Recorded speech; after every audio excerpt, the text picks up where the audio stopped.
Assalamualaikum warahmatullahi wabarakatuh. Salam sejahtera bagi semuanya. Welcome back to my channel TPMDS. Selamat datang kembali pada channel TPMDS. Rekan-rekan semua, sobat-sobat TPMDS dimanapun berada, ada informasi terkait P3K Guru langsung dari Mas Menteri Nadiem Anwar Makarim. Nah, Mas Menteri di sini membuat sebuah pernyataan khusus, yaitu untuk seleksi guru P3K.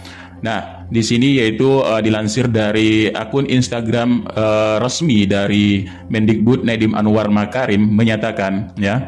Nah, seleksi guru ASN P3K yang kami lakukan tahun ini akan memprioritaskan guru honorer yang lulus passing grade atau memenuhi nilai ambang batas seleksi P3K jabatan fungsional guru tahun 2021. Nah, bagi Bapak Ibu yang sudah lolos seleksi tahun lalu, segera daftarkan diri di satuan pendidikan yang diminati, dan saya tunggu terobosan-terobosan untuk mewujudkan Merdeka Belajar. Nah, itulah pernyataan dari Mas Menteri Nadiem Anwar Makarim dalam akun resmi Instagramnya. Nah, kemudian Mas Menteri Nadiem Anwar Makarim juga menyatakan dalam hal, ya, ini pemerintah kembali membuka seleksi P3K Guru tahun 2022 atau P3K Guru, ya. Nah, dalam hal tersebut juga, ya, Mas Menteri Nadiem Anwar Makarim ini memprioritaskan sekali guru yang lulus passing grade tahun 2022 ini, dan pemerintah akan memberikan prioritas pada guru yang telah lulus dalam seleksi P3K. Ini diucapkan dari tanggal Senin, ya. Kemudian kepastian seleksi ini disampaikan dengan terbitnya Permen Pan RB. Nah, prioritas tersebut ini tertuang dalam Permen Pan RB pasal 5 ayat 2, yaitu prioritas 1 sekitar 193.954. Nah, kemudian Mas Menteri juga menjelaskan pasal 32 yang mengatur pelamar prioritas 1 ini menggunakan hasil seleksi kompetensi 1 dan kompetensi 2. Nah, lanjutnya apabila pelamar jabatan yang berbeda, ya, pada seleksi kompetensi 1 dan seleksi kompetensi 2, kemudian ini pelamar bisa menggunakan nilai akhir kompetensi 2 terlebih dahulu. Nah, Direktorat Jenderal GTK, Bapak Iwan Syahril, ini akan memprioritaskan wajib mendaftar pada tempat bertugas sepanjang kebutuhan sesuai dengan serdik serta kualifikasi. Ini sesuai dengan pasal 33 ayat 1. Nah, kemudian ayat 2 ini jika tidak tersedia di sekolahnya kebutuhan dan akan ditempatkan di sekolah lain yang masih memiliki kebutuhan. Dengan dibukanya seleksi P3K, Nadiem Anwar Makarim menyebutkan pihaknya ini akan terus memberikan solusi bagi para guru non-ASN yang telah mendedikasikan diri dan mendidik anak bangsa menjadi insan yang cerdas, berkarakter, dan berdaya saing. Kemudian Mas Menteri memberikan statement semangat terus untuk memanfaatkan, ya, peluang yang diberikan pemerintah menjadi sosok guru yang lebih baik. Nah, berikut kata Mas Menteri Nadiem Anwar Makarim. Ibu Bapak guru di seluruh Indonesia yang saya hormati dan banggakan, untuk mengakselerasi transformasi sistem pendidikan, kami di Kemendikbudristek terus memprioritaskan upaya peningkatan kesejahteraan dan kualitas guru. Salah satunya melalui seleksi ASN P3K. Berkat dukungan berbagai pihak, alhamdulillah sudah ada hampir 300.000 guru dari seluruh Indonesia yang lolos seleksi dan siap diangkat sebagai pegawai ASN P3K. Kami pun terus menerima masukan dan melakukan perubahan demi perbaikan program ini. Untuk tahun ini, guru honorer yang telah lolos passing grade atau memenuhi nilai ambang batas pada seleksi P3K jabatan fungsional guru tahun 2021 menjadi prioritas pada seleksi ASN P3K tahun 2022. Pada seleksi tahun lalu, ada 193.954 guru yang lulus, tetapi tidak mendapatkan formasi yang menjadi prioritas pada seleksi ASN P3K tahun 2022. Dan untuk seleksi tahun ini, kami akan memberikan prioritas kepada guru yang telah lulus tahun lalu. Untuk itu, pada kesempatan kali ini, saya ingin mengajak Ibu dan Bapak pelamar prioritas untuk mendaftar di sekolah tempat bertugas. Sepanjang tersedia kebutuhan yang sesuai dengan sertifikat pendidik dan atau kualifikasi akademik yang dimiliki. Jika tidak tersedia kebutuhan yang sesuai, Ibu dan Bapak dapat mendaftar ke sekolah lain yang masih tersedia kebutuhannya. Nah, selain itu juga dilansir dari akun resmi Sesdirjen GTK Kemendikbudristek, yaitu Ibu Nunuk Suryani. Nah, Ibu Nunuk Suryani di sini hari ini, ya, hari ini beraudensi dengan Bupati Brebes. Nah, jadi poin-poin yang didiskusikan di sini adalah tentang pendidikan guru penggerak serta P3K guru. Dan Bupati Brebes ini Ibu Iza ya dan Bapak Haji Warsidin serta jajaran Dinas Pendidikan Brebes untuk mendukung program pendidikan guru penggerak. Dan Ibu Nunuk Suryani juga mengucapkan terima kasih telah mengeluarkan SK sebanyak 1.700 lebih guru P3K pada tahun 2021. Jadi di sini adalah tentang CGP serta ASN P3K guru tetap semangat katanya. Nah, itulah sedikit informasi terkait pernyataan dari Mas Menteri serta pernyataan Bu Nunuk Suryani ya. Hari ini beliau juga berdiskusi dengan Bupati Brebes.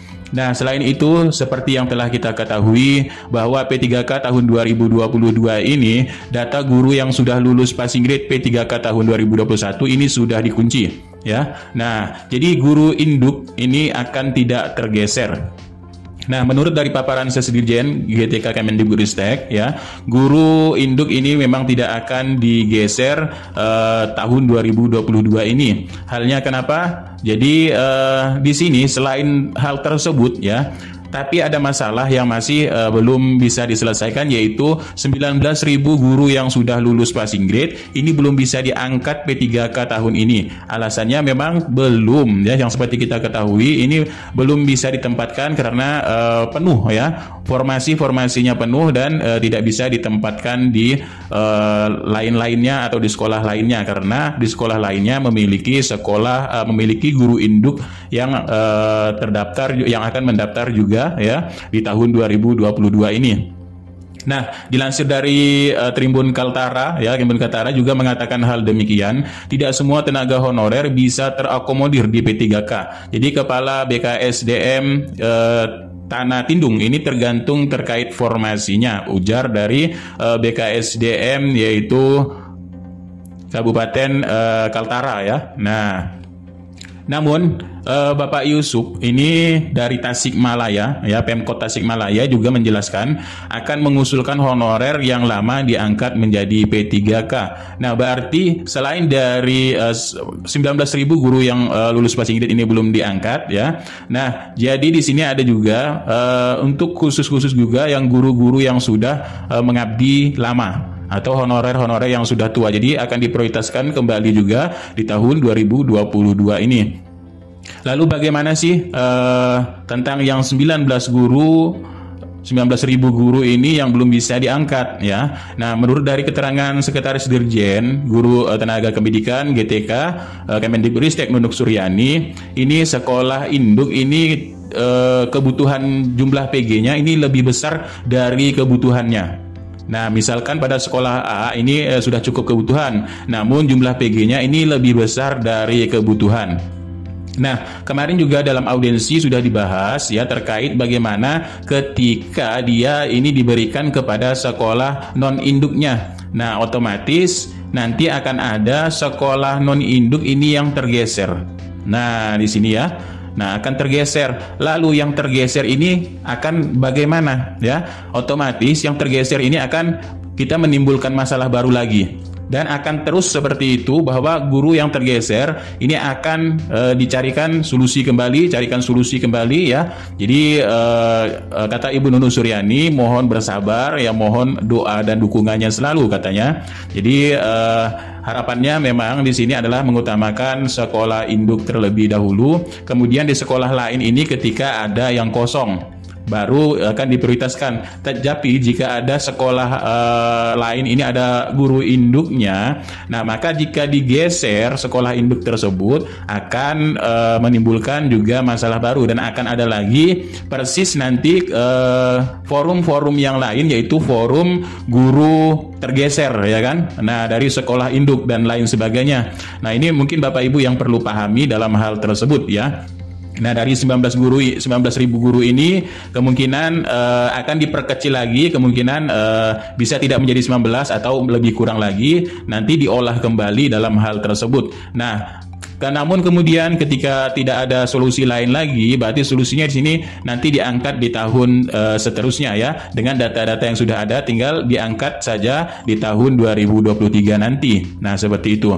Kemudian seperti kita ketahui bahwa ya kalau tidak mau diangkat untuk tahun-tahun selanjutnya ya. Nah, di sini kita lihat memang guru pada daerah 3T ini formasinya ini masih ada sekitar 117.939.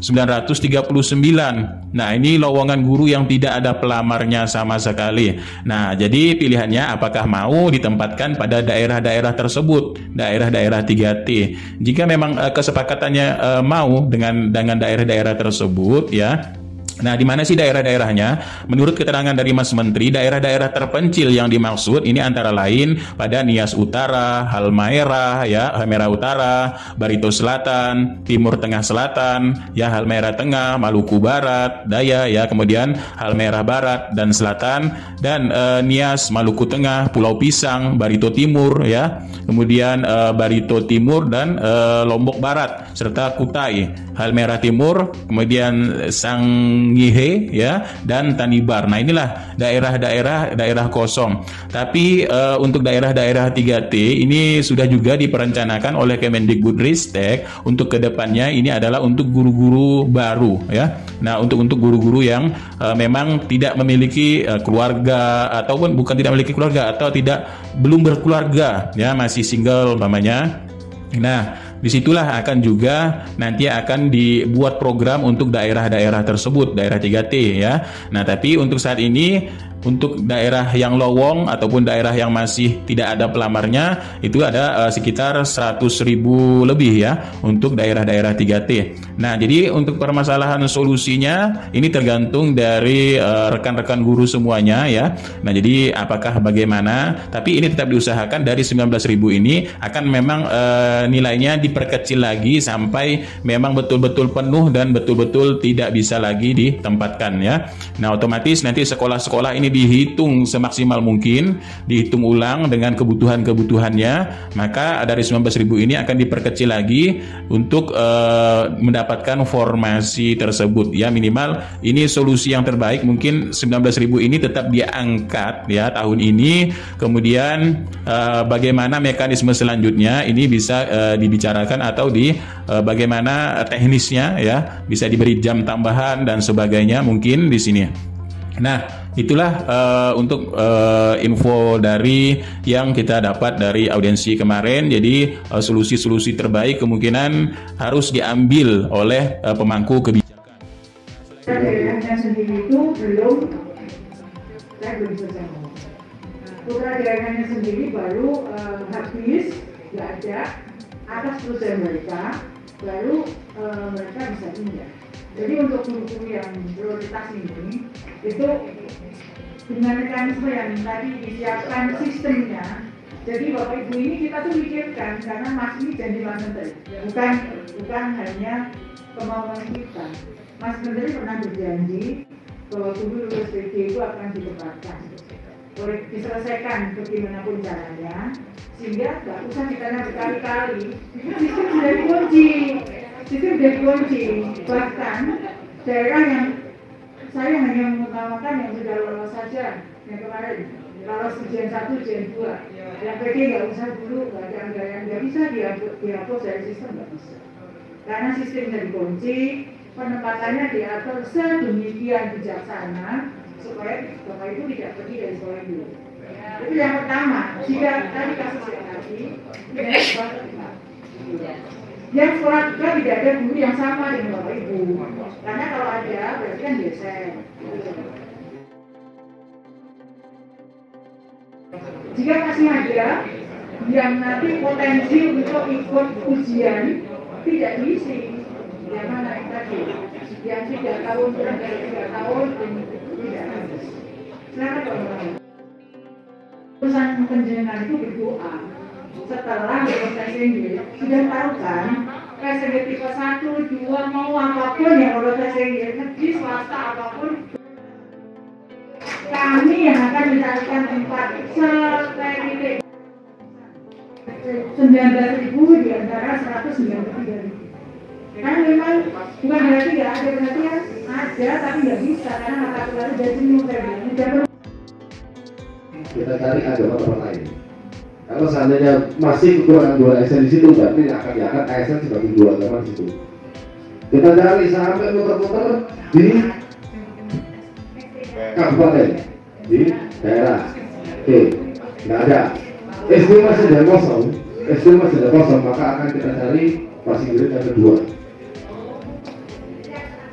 Ini demi Bapak Ibu.